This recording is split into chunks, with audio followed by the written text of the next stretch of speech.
You, what up? All right.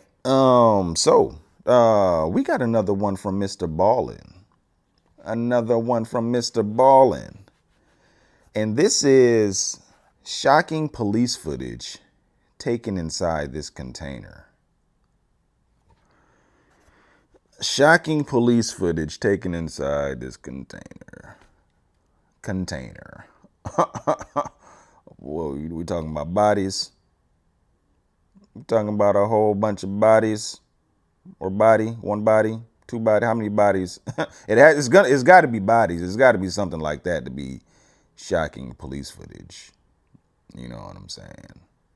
It's not gonna be clothes or food or any in this container. I don't know what type of container it is, but oh, so we're about to see some police video. All right. All right, let's check out this. Let's see what's inside this container. Let's go.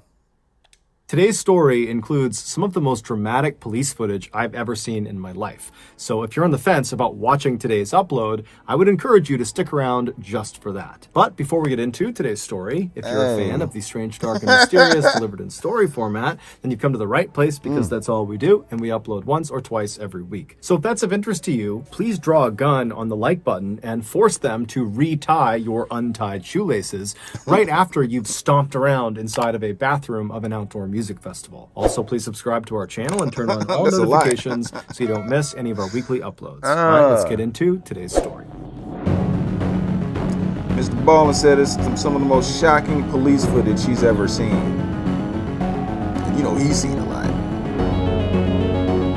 Little green buildings. In 2015, 29-year-old Johnny Coxey and his wife, 25-year-old Megan Coxey, were living in a low-income section of Spartanburg, South Carolina. They both struggled mightily with drug addiction to the point where it was nearly impossible to get steady work, and so they often found themselves out on the streets begging for money. Their addictions also made it nearly impossible to be a good parent to their only child. And in fact, in December of that year, Child Protective Services stepped in and took their child away from them. And if that wasn't bad enough, almost immediately after their child was taken from them, both Megan and Johnny were arrested and thrown in jail for various offenses that were connected to their drug habits. So Johnny and Megan are at absolute rock bottom at this point as they're sitting in jail, but they were about to get a big break. After they both got out of jail, they were only in jail for a couple of days, Megan was contacted by a local, very successful real estate agent named Todd Colehep. Todd was someone she had met previously when she used to be a waitress at a local diner, and Todd was reaching out to her to somewhat unbelievably offer her and her husband pretty decent paying jobs. Apparently, Todd had recently purchased this massive 95-acre plot of land in the area, and he needed people to come onto the property and help clean it up and clear brush and clean some of the buildings that are on there. How much you because paying? His plan was to further develop this property. And so he had been reaching out to other people in Spartanburg to see if they were interested, and Megan and her husband were two people he had contacted. And so, of course, Megan and Johnny say, yes, we would love to do this job. They were in desperate need of cash, and paying jobs did not come around Got a baby. often. So on December 19th of that year, Megan spoke to her mother and told her about this job opportunity and where it was and what she'd be doing. And then she and Johnny made their way out to this property. And when they got there, they saw this huge chain link fence wrapped around what seemed like a massive forest. And this forest was the 95-acre plot of land that Todd owned. And so apparently at the center of this forest were a few buildings that Johnny and Megan would be responsible for cleaning. And so they made their way down the fence line until they found the break in the fence, and that led to an access road, and they began driving down it deep into the heart of this forest. 3 days later, Megan's mother tried to get in touch with her, but she couldn't. And when she reached out to Johnny, she couldn't get in touch with him either. And so given the couple's history with drugs, Megan's mother thought the worst, that, maybe they overdosed. And so she panics and she rushes to Megan and Johnny's house. They're not there. And so something in her gut tells her that something is wrong here. It's not common for them to just just completely go off the grid. And so she called the police. The owner The police of the began property. their investigation by speaking to Todd Kohlhepp, who was the owner of this property, because presumably he was one of the last people to see them before they went missing. But when they spoke to Todd, he said, look, I had limited interaction with them. They were on my property. They came out, they cleaned these 2 buildings on my property, and then I paid them and they left. And we haven't had any contact since. So, unfortunately, I don't have a clue where they would have gone next. And so at this point, the police decide their best bet is just to wait and see what happens. Although they did not tell Johnny or Megan's families this, the police force did have a running suspicion that, it was possible, if not likely, that the couple had used the money from cleaning up this property to go buy drugs. And they already got paid? Drug binge, and they would either turn up in a couple of days alive or dead from an overdose. Damn. But a couple of days went by and the couple did not reemerge, and no one had any idea where they were. And then a couple of weeks went by, and then a couple of months went by, and it wasn't long before the case went cold. Need to check where they worked at for very long. On August What was they 31st, doing? 2016, so roughly 8 months after the Coxies were 8 reported months? missing, 2 more residents of Spartanburg went missing as well. They were 30-year-old Kayla Brown and her boyfriend, 32-year-old Charlie Carver. The pair had only been dating for Another about couple? a month, but they were becoming quite serious, with Charlie already introducing Kayla to his family, a step that Charlie's father said was a very big deal for him. Unlike the Coxies, Kayla and Charlie were not struggling with drug addiction or with financial issues. They were actually pretty well off. Charlie worked full-time operating a printer at a local business, and Kayla made a living by doing odd jobs around town. According to their families, it seemed like the couple was very happy with their lives and the directions they were going. But starting on the evening of August 31st, Kayla and Charlie stopped returning text messages or answering phone calls. Charlie's father was especially close with Charlie,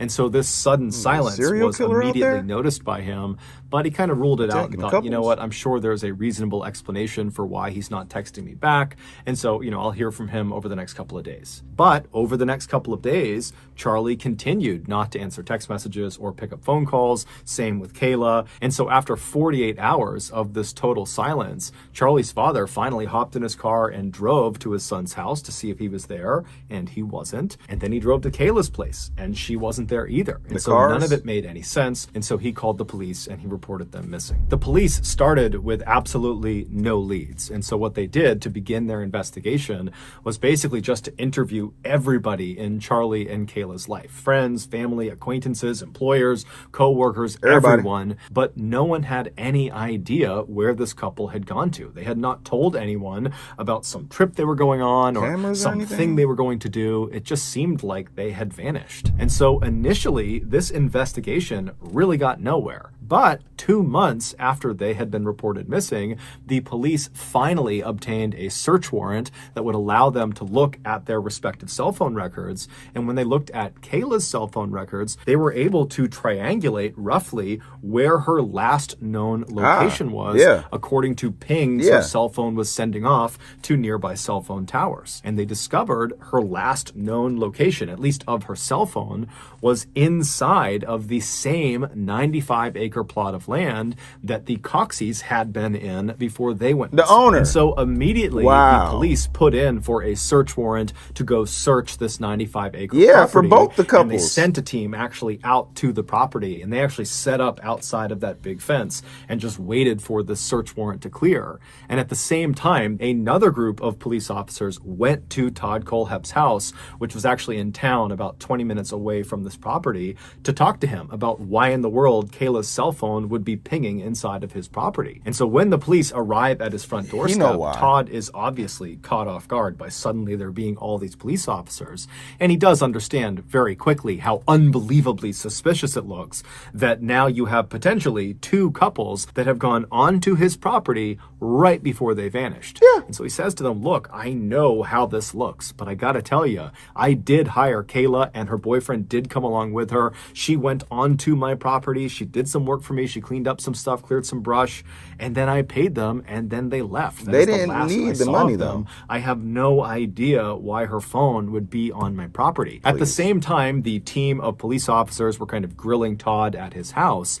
The other team that was outside of the 95-acre property, they found out their search warrant had been granted. And so they flew through the gate, they got on that access road, and they began bombing into this huge forest. And as they're driving, they pull out their maps they had printed out that showed the rough estimation of where her final location was within this property. And it looked like the last spot was inside of a clearing. And so as they're driving down this access road through all these trees, they see up ahead, there is a clearing, and it looks very much like the clearing on their map where this final location is.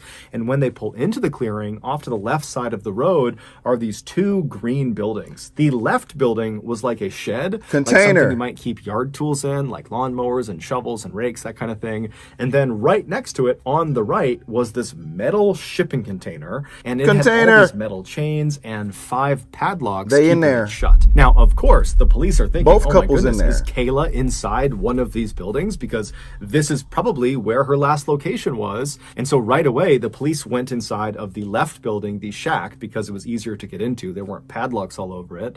And when they got inside, there really was nothing. She probably didn't want the padlocks. Not in there. Charlie was not in all there. Of them. There was no cell phone in there. It was just gardening tools. And so they went over to the right building, the shipping container, and they got out their metal cutting saws and their bolt cutters, and they began cutting into all of these locks and chains. And when they finally got that door open, they were absolutely astounded at what they saw inside.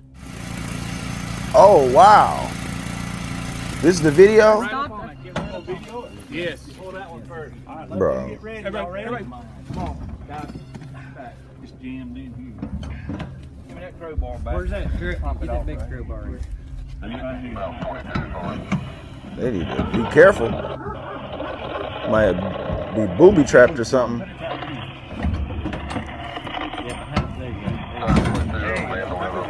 Watch out. Y'all move.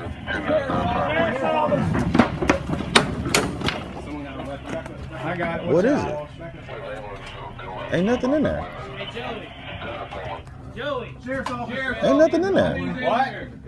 Is that water or something? Are you okay? Grab what? Go. Do you have any weapons? Coming through, okay? What's your name? What's your name, man? Oh. Gotcha. All right. Just a girl. Just a girl. Just a girl. How are you, honey? Just This the is girl. Bolt Cutters. This is our best friend. Oh. Oh, yeah. Okay, we're going to get you out of there, okay? Just hang loose for me. Is she tied up? The handcuff key. The police had just discovered Kayla. She was in rough shape, and she had a metal chain wrapped around her neck that was anchored to the wall, and she was handcuffed, but she was alive. And after they cut her free and got her out of the shipping container, she told them what happened. She said back on August 31st, 2016, so this was the same day that Charlie's father had realized his son was not responding to his text messages, and when he was calling Kayla, she wasn't answering either. So on that day, Kayla says she was contacted by a friend of hers, Todd Colehep, and he told her that he was still looking for people to come out and help clean up the property because he was getting ready to develop it. And so Kayla, she was looking for work, and so she agreed to do it. And after getting this job, Kayla would tell Charlie, and Charlie, just being a good boyfriend, said, you know what, I'll tag along with you and I'll help you do this job. I won't ask Todd for any money. I'm just gonna go and help you. And so Kayla was totally thrilled about this. And so later that day, she and Charlie, they made their way out to the 95-acre property. They reached that fence that kind of borders the entire property. They followed it until they hit that break in the fence. They hopped on the access road and they began driving into the heart of this very thick forest. And after driving for several minutes, they reached this clearing. And in this clearing, they see Todd up ahead on the left. He's smiling and waving at them. And he's standing in front of the shack and the metal shipping container. And so Charlie pulls the car in right in front of Todd. And then Charlie and Kayla, they get out. They walk up to Todd to, see what he needs, see what he wants them to do. And as soon as the couple is standing in front of Todd, Todd just casually pulls out a gun and shoots Charlie 3 times in the chest. And as soon as Charlie falls to the ground, Todd aims the gun at Kayla and says, if you go anywhere, I will kill you and I will kill your family. And then he put the gun away, walked over to Charlie, and he wrapped him up in a blue tarp, and then he carried his lifeless body and dumped him in the nearby bucket of a tractor. And then Todd just walked back over to Kayla, who's witnessed this entire thing. She is so terrified she can't even move, and she's just staring at Todd. And Todd draws his gun again at her and orders her to go into the shipping container. So he brings her inside, he locks her up, and for 65 days, she would remain his prisoner. And over the course of those 65 days, Todd would once or twice a day come down and do whatever he wanted with her. And he told her at the outset that if she ever tried to resist him in any way and didn't do whatever he wanted with her, he would not only kill her, he would also kill her family. And so Kayla very early on decided she would not put up a fight. She just kind of accepted that this was her life, that she would be horribly mistreated, and then probably at some point he would grow tired of her and kill her, but at least she would be sparing her family. And so when the police finally went into that shipping container, Kayla truly did not expect ever to be rescued. So when you watch that video, you need to understand that was someone who believed she was 100% going to die inside of that space. And so after Kayla tells the police officers this totally horrible and traumatic story, they immediately radio over to the other team of police officers that were still at Todd Kohlhepp's residence, still talking to him, and they tell them, hey, this is what Kayla just told us. Todd's reaction to this news was also captured on video. We have Kayla. Excuse me? We have Kayla in your property. She was locked in a container, okay? She has told us that you shot and killed Charlie. Why did you shoot him? I didn't shoot anybody, sir. Okay, why did you lock her in a container in your property? I was talking. It's too, you caught. She's saying you buried Charlie's body on that property. So you're saying you didn't lock her up, you didn't put her in the Connex box or anything? I'm gonna need an attorney. Oh, you're gonna need more than that. Probably a good thing. Go ahead and put him in the back. Get his ass in the Even car. though Todd would initially deny any wrongdoing and would claim he had nothing to do with what happened to Kayla or Charlie, he would eventually confess, not only to killing Charlie and kidnapping Kayla, but also to killing Johnny and Megan Coxey. Apparently, he had done to them what he did to Kayla and Charlie. He had lured the Coxeys onto his property on the promise of work, and then when they reached those two structures, he drew a gun and he shot Johnny and killed him, and then he ordered Megan to go inside of the shipping container. Now, unlike Kayla, who would ultimately comply, and it did save her life, Megan did not. She fought back. She was totally resistant. She wouldn't do anything that he wanted her to do. And so after only 5 days of her being in captivity, he would kill her. And the way he would describe her was, oh, she was acting like a wild animal, so I had to put a bullet in the back of her head. He didn't care at all about these people he had killed. Charlie, Johnny, and Megan's bodies would all be discovered in shallow graves right outside of that shipping container. Knowing he was potentially facing the death penalty and wanting to avoid that, Todd told police after he had confessed to these murders that he could actually confess to even more murders, and if he did, could they take the death penalty off the table? And so the police ultimately would agree, and Todd would tell them that back in 2003, he had walked into a motorbike shop and killed 4 of their staff members. Apparently, a couple of days earlier, they had offended him in some way. He had gone in there and they had kind of made some snide remark about how he was bad at riding motorcycles. It was kind of in good fun. It was not meant to be very mean, but Todd had taken it as an absolute offense and he could not stand for it. And so literally in broad daylight, he had walked back into the store and gunned all of them down. And then once they were all down, he had walked by each of them and put an additional round into each of their heads. And so as Todd is telling the police this terrible story, he's totally nonchalant about it. He's laughing about it, and he's even bragging to police that they would be proud of him at how quickly he cleared the superbike shop, meaning how quickly he got in there and killed everyone inside. That somehow, because police officers use weapons too, they would appreciate how efficient he was. These 4 murders would be the only additional murders Todd would confess to, and they would be enough to take the death penalty off the table. But it's believed Todd had killed more people. In fact, he had blatantly admitted to Kayla when she was in captivity that his body count was in the high 2 digits. And most likely he was telling her this because he planned on killing her before she could ever escape and tell anyone. But of course, she was rescued, and so the world now knows. However, if Todd never confesses to any more murders, there's a very good chance we'll never know about them. One of the more disturbing aspects of this case is after More it became disturbing. public that Todd Kohlhepp was the killer, someone discovered that an anonymous account was doing all these product reviews on Amazon, and this anonymous account was Todd Kohlhepp. And the products he was reviewing were things like knives and shovels and chainsaws, and the reviews literally were about how he planned on using these tools to kill people, or they were how he had used these tools to kill people, or how he had disposed of bodies. And then there was also a couple of reviews of padlocks, and one of the reviews said he had 5 of them on a shipping container, and so now the shipping container was just like Hotel California. Hotel California is the famous song by the band The Eagles, and in this song, the famous line is, "You can check out anytime you like, but you can never leave." Todd was ultimately sentenced to 7 consecutive life sentences, which means he'll spend the rest of his life in prison. So that's going to do it, guys. If you got something out of today's episode and It's not enough. That is not enough. Lie to him. Why can't we lie to people like that? Yeah. If you tell us the murder, tell us the other murders you committed, we'll reduce your time. you only get 20 years. We reduce. You give us more information. Yeah, no death penalty. We'll reduce your time. We'll get you in a nice cozy spot, and then once he gives you all the information, lock his ass up until it's time to put his ass down. Lie to him. Why can't these people don't deserve? I guess everybody deserves due process and their day in court. I mean, I guess you have to give it to everybody. But I mean, with certain cases, you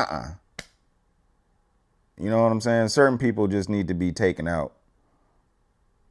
Maybe not taken out, but vengeance. I don't know.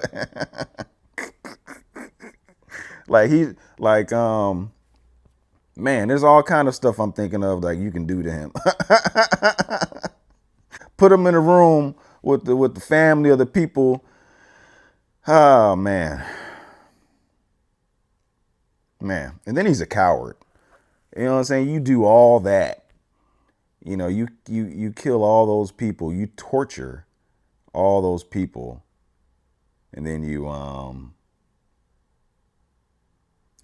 and to save your own ass from the death penalty, you want to give up more information to avoid the death penalty. Man, coward. That's what he is. Yeah, I mean, I don't know why he wasn't like the prime suspect from the first 2 people that disappeared, from the first couple. The last place that they were seen or that they were known to be was on dude's property doing work. You know what I'm saying? Like, come on, police. Like, y'all should question him more.